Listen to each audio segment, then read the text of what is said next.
What a pleasant surprise. I really am surprised by how much I'm enjoying Draw This and Die. Yes, I did have this show as one of my most anticipated for the summer 2026 anime season, but it was way down on my honorable mentions. I seen the PV for it and I'm like, hey, this looks like a pretty solid portrayal of somebody struggling to get into the manga industry, becoming a mangaka. But at the same time, I set my expectations low on this show because how many damn times have we watched shows about people that become mangakas?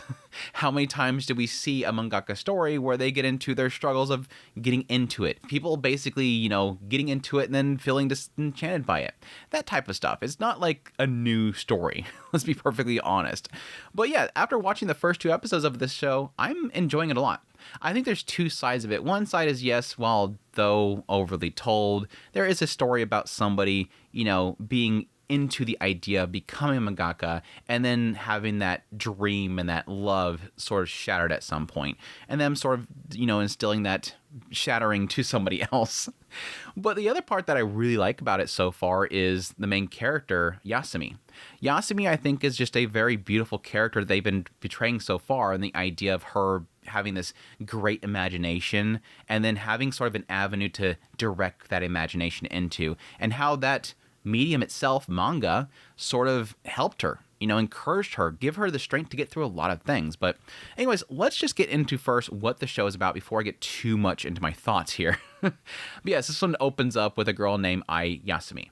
And Ai Yasumi has shown early on as having like this crazy imagination. It shows her kind of standing there in the, the schoolyard, and she's looking up the clouds, and she's this little flower going in the air, and she suddenly goes, oh, it's a lonely, and then suddenly she sees the cloud, making other ones to fall along with it. Her mind just runs wild. Well, at some point, as she's kind of walking around, she ends up coming across this little bookstore. And when she goes in there, she finds a whole bunch of manga. And she ends up borrowing one of them, and she's quickly swept up into the world of manga. All these great stories that she absolutely loves. There's Ushio and Tora. It's kind of a little bit scary, but she loves the fighting and the courage of the character. Oh, there's this one. There's Doraemon, that story there. Like all these different stories and what they end up telling her. But she always seems to go back to this one manga that she really, really enjoys. It's about, I think 2 robots that sort of want to become humans, so to speak. But anyways, she loves these. Jump forward 7 years. She's still reading that same manga. She's also consumed a lot of other manga. Gets to the point where she basically has read everything in that bookstore. But her teacher does not like the fact that she's reading this manga. Tells her to stop it, get back to the reality, stop reading that crap. Manga is lies. You should stay away from that stuff. But Ai Yasumi's response to this is, but you don't understand. I know that you have that feeling about manga, but it's given me courage. You have these little moments in her past where, yes, she struggled over, helping some kids because this dog's barking at them. She stands up to the dog. These moments where she's struggling over making a decision, this manga has inspired her to take action. And that's portrayed by the fact that everywhere that she goes, she has this imaginary character, Pokota, with her. And Pokota is the character from the story. Pokota's always telling her, hey, what would the manga character do in this situation? This person's painting is rolling all the way down all these stairs. What would the hero do? Of course, the main character would rush after it and grab it. That kind of thing. This manga that I'm reading that you don't like me reading has encouraged me so much. So I like it. Anyways, the teacher ends up confiscating this manga from her, the one that she loves so much. Says that she's going to go back to the bookstore and tell that bookstore person never let her rent it ever again. Well, I ends up looking up online to see if she can find a copy that she can buy until she runs into the social media account of the writer of the manga that says that they're actually going to write a second volume. This thing's been out of press for a long time. It was canceled a long time ago. 10 years, I think, ago, it was canceled. So she decides that she's going to go to this Comic-Con where they're going to end up selling this second volume. And when she gets there, yes, shock Pikachu face here. The mangaka for the book that she loves so much that's making the second volume is actually her teacher that doesn't want her reading manga. So she quickly is like, oh, please teach me your ways. Please teach me how to be a mangaka. Teach me how to draw all this stuff. And the teacher's like, no, we're going home right now. She closes up the booth, takes her home. She's like, why would you do that? Why would you leave that behind? You were just launching your second volume. Because my first priority is as a teacher. I gotta get you home. What follows this is Ai's friend, Sachi, pretty much blackmails the teacher into letting them open up a manga club so that well, Sachi so she can have air conditioning, but also so I can learn how to draw manga from the teacher, having her be their supervisor. Which the teacher responds by giving I this challenge. You're going to draw a manga within a week, which, yes, I ends up pulling off. She uses all the stories that she's read so far to kind of inspire her to write her own manga. And the teacher, upon reading it, realized that, yes, this manga, while, horrible, it's drawn horribly, it looks bad, the dialogue is repetitive, nothing about it's good, she still sees the love in it. Like, she knows that this manga is drawn with love, and so she finally agrees to let them open up a club. But they need one more person, because the club needs 3 people. They always have to go recruit somebody. And it's implying there's this other girl, the one that dropped that painting, is implying that she's probably going to be the third one. So that's the gist so far on Draw This Then Die. A lot of the episodes as well has been sort of the backstory of the teacher, Rei Tashima. The fact that she at some point was inspired by her father, who was a publisher, to get into drawing manga, and then she drew a bunch. She took it to see if it could get published, and the entire time she felt like in her own mind they were criticizing her. They would never like what she drew. But it seems like over time she kind of kept searching for that story that people would want to read, and eventually she found that thing, and again ended up only getting 1 volume of it. Something happened. It doesn't imply exactly what happened. Something happened that kind of pushed her out of the industry, and that made her bitter to it. There's a little bit of indication there that like times have changed, that everything is sort of shifting to being on social media and stuff like that, that has sort of led to the downfall of manga. And that's, again, something that's been what she was trying to push upon Ayasumi, that it's not a good industry to get into. But anyways, my thoughts on the show so far. I'm, like I said before, I'm pleasantly surprised by this show. I'm enjoying it a lot. Visually, it's solid. I think it looks really good. It's not like incredible visual quality here, but it's really good. It's really good. The thing I like most about visually the show is how it unfortunately does it rarely, how it portrays like the inspiration and the imaginative mind of Ai.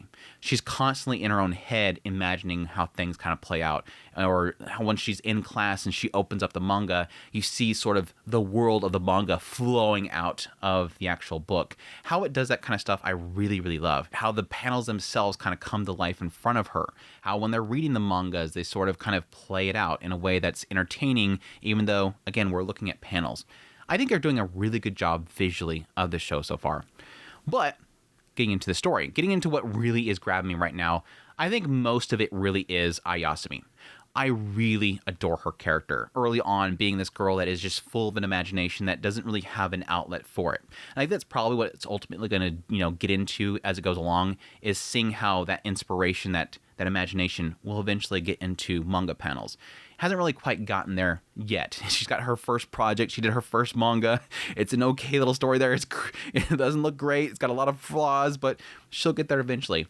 It's showing this girl that has got this desire for an outlet, finally finding an outlet, which is in manga, getting inspired by the stories that she's read, ultimately letting those stories and the characters of the stories sort of, influence her ability to kind of step out there and do things that she doesn't normally do, gives her the encouragement to step out there and converse with people, help people out, all those things. Again, it's a very common story for a lot of mangakas, having those stories sort of, it's a story about people. People in general, people that read these stories are encouraged by the stories. They help us. They're outlets, they're lessons, all these things that are taught through these stories, just like any other medium, like books and movies and whatnot. These heroes in the stories encourage us to do good things. It's like the whole "what would Himmel do" joke, okay? They even have Frieren in this story, by the way. They actually have Frieren manga in the story. They had Frieren, they had Ushio and Tora, they had Tizumasa Takagi-san, Doraemon, a whole bunch of them. But yeah, it's the whole "what would Himmel do." It's the idea of what these stories do and the characters and how they influence you. And that's what Ai is like a blank canvas of. The manga itself, it just paints all over her, and it makes her into what she is, which is this very beautiful character. Then that transitions into the inspiration to become a mangaka.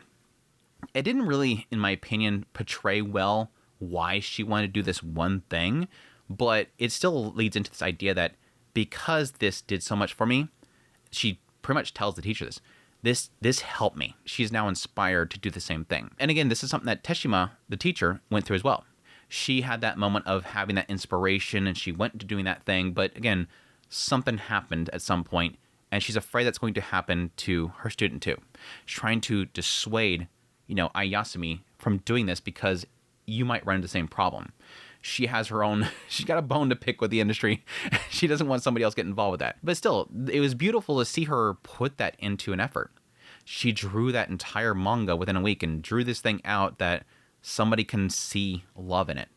Enough to bring this lady that was a mangaka, bringing her to tears. It's a beautiful little story there. I got kind of emotional in that little later part there and kind of seeing her overcome it and say, hey, teacher, your stuff made me make that.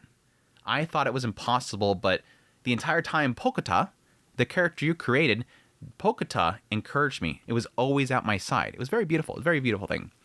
The other side of this entire 2 episodes is obviously Teshima, the teacher.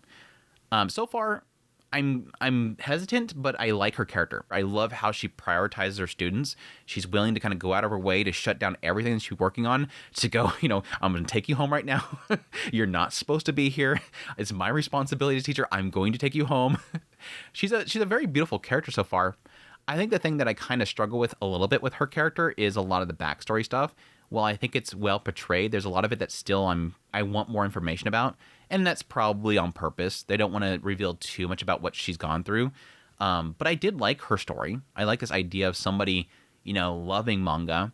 And she sees that Yasumi's the same way. She's going to be the same way as me. She's going to love this thing, get into it. But that's the worst people to become mangakas. Which I think is a true and not. I think obviously from Teshima's perspective, she only knows that perspective. And from her perspective, it is because you love manga so much and you get into the industry, you're going to be the most critical of yourself. Because you've experienced it, because you've read so many great stories, you're going to constantly believe that yours is never going to be good enough. I read this series, and it's so good. Let me draw it. I'm never going to be that good. My story is nowhere as interesting as that one. You're always comparing yourself to the greatest stories out there. And that was what ultimately was like this heavy burden upon her, this expectation that was just weighing down upon her. But yet she still kind of pushed herself to try to find that story, find that nugget there, find that story that's going to capture people and eventually getting to it. Again, I'll be curious to see what exactly led to ultimately kicking her out of the industry or her own desire to get out of the industry. It showed one brief clip where she's, broken up by it. And it does seem like, obviously, the reason why she ends up, getting out the second volume is because, well, they said that it wasn't, new stuff, that it was stuff from, wasn't published stuff. So it's stuff that she already had kind of developed, but the reason why she probably put it out there was, yes, somebody was liking her story, and she felt like, hey, maybe I should put it out there.